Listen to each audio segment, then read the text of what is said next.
Luciana, and I'm going to be showing you how to do a really cool experiment called a monster tea party.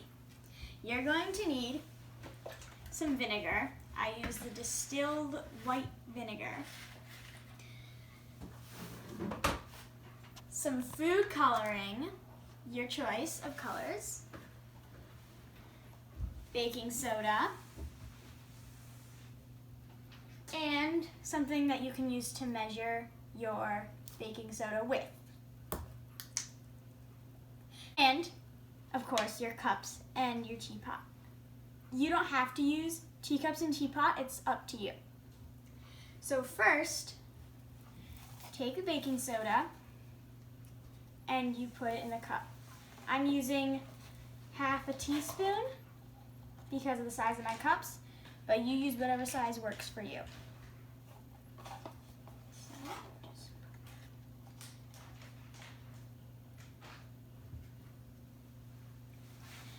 Then you add the food coloring of your choice.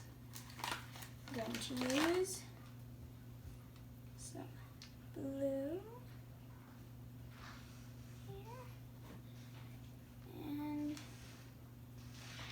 some red.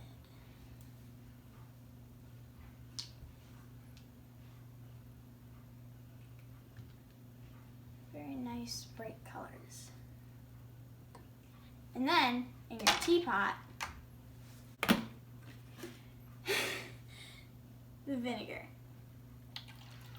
Careful, don't put a lot.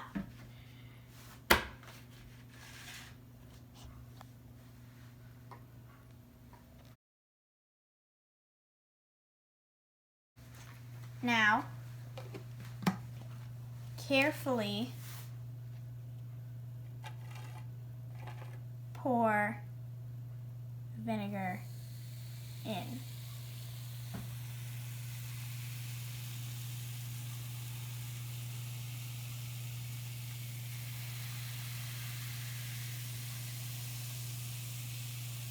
And voila! A monster tea party. You can keep it going with more baking soda, more vinegar, and you can do it for as long as you want. It's kind of messy, so make sure that you use something around it.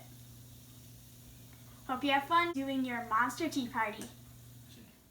Hi, I'm Luciana, and I'm going to show you how to do an experiment called a monster tea party. You put